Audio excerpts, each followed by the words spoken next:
Welcome back into another quick crypto predictive programming show, about 10 minutes long.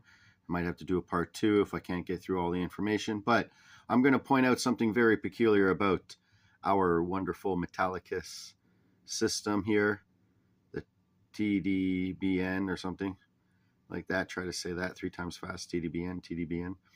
Anyways, let's look at these numbers up here. It's very peculiar. Marshall Hayner, Block AI, founder and CEO, 2013-2014. Stellar Contractor, 2014, 3 months. Block IO, Chief Marketing Officer, 2014-2015. And Metallicus, 2015 present. And we got the Dogecoin Foundation, 2023 present board member. And that governance system donated about $2 billion to $10 billion XPRs to X.com, Twitter, which is owned by Elon Musk. Elon Musk was seen carrying a sink into the headquarters of Metallicus, and on the sink was Sloan, and you can lend your loan on Metallicus and make back staked loan, which becomes Sloan. With that being said, let's get into 2015 to 2025 is what? Well, before we do, we're going to look at which crypto is BSA compliant, okay? Well, the answer to the last question was 10, right? But we'll get back into why that is very important. There is no specific cryptocurrency that is inherently BSA compliant, as compliance is determined by the entities and platforms using the technology, not the digital asset itself. The Bank Secrecy Act, BSA, applies to businesses and financial institutions, particularly those classified as money services businesses, MSBs, which include cryptocurrency exchanges and other virtual asset service providers and that facilitate transactions involving convertible virtual currencies. These entities must implement robust anti-money laundering AML programs, including customer identification, suspicious activity reporting, and sanction screening to comply with BSA requirements. Okay, so as you scroll down, we're going to get some interesting, juicy information here. For example, companies like Bittrex were fined over $29 million for failing to maintain an effective BSA AML compliant program, including inadequate screening for transactions involving sanctions, including the failure to file suspicious activities reports, SARs. Okay, suspicious activity reports, SARs. Interesting name there. And similarly, FinCEN has targeted mixer services privacy coins like Monero, Zcash, which are often associated with high-risk activities that can create compliance challenges for businesses due to their anonymity features. Okay, so we're talking about BSA compliance, and what do we have getting into here? SARS. Let's just look at that word.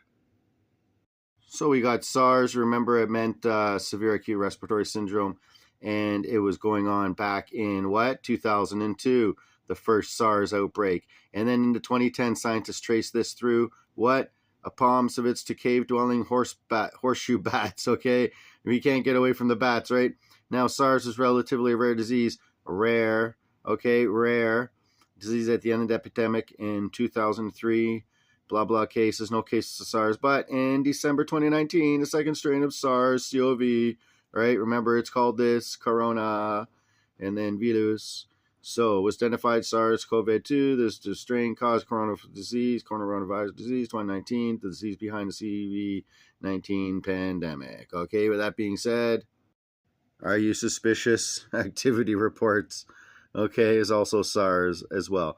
And we got FinCEN. What happened with FinCEN as well? Who did FinCEN fine? Let's figure that out. FinCEN fines Ripple Labs Incorporated in first civil enforcement action against a virtual currency exchanger. Okay, I talked about the other one, but didn't talk about Ripple. Okay, this happened in May 5th, 2015. Okay, it came out, but they were basically sued 2015, and they had to pay a $700,000 fine. Again, what is this requirement of the Bank Secrecy Act? They were fined for, okay, and providing a money service business without all the requirements for the BSA approval. All right, so they were given a $700,000 civil monetary money penalty. And this fine and them telling them they had to deal with this stuff lasted for how long? Up until 2020, okay? They had to show BSA compliance and stuff like that. But Ripple Labs, headquartered in San Francisco, transferred the virtual money provider, virtual currency exchange service provider, his wholly owned subsidiary Ripple Labs that was incorporated as XRP Fund 2, LLC in South Carolina, 2013. The company changed its name to XRP2 in July 2014. As of 2015, Ripple is the second largest cryptocurrency by market capitalization. Okay, so in 2014, 2015, FinCEN, all right, fined Ripple, okay, for not complying with the MSBs and the BSA to register as an MSB. So go into FinCEN, type in Ripple, and you'll get all of these reports. They basically had to do this thing for 6 years. Of course, the number 6 comes up. This is 6 pages of facts, actually, of Ripple's, what happened with them. You can stop it and read it yourself. Under the Bank Secrecy Act, an MSB is required to implement an AML program, okay?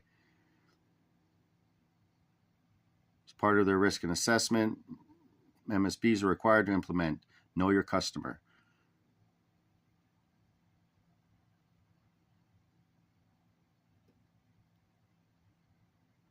Ripple Labs operation as money service business on April 2013. Okay, they said they sold a bunch of XRP for cash, FinCEN released guidance and clarity.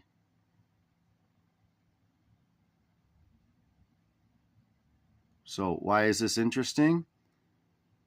It wasn't until late January 2014 that Ripple 2 hired an AML compliance officer some 6 months after began to engage in sales of virtual currency to third parties. Okay, so this is all about BSA and AML, and I asked who is the only BSA compliant blockchain, and it said, well, not all of them are BSA compliant, it's the platform. So these guys are trying to become compliant with BSA with their platform after they were fined for between 2014, 2015, and 2020. If you add up those years, it becomes 6 years. When did the fines finish? Just before Ripple was sued by the SEC in December 22, 2020. So they're fined by the FinCEN for 6 years and now sued by the SEC since 2020 until 2024. Okay? So another 4 years. So what's 6 plus 4 is what? Back to 10.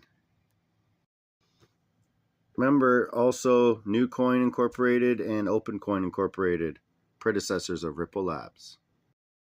So back to the question, which crypto is BSA compliant? Okay, and FinCEN coming in there and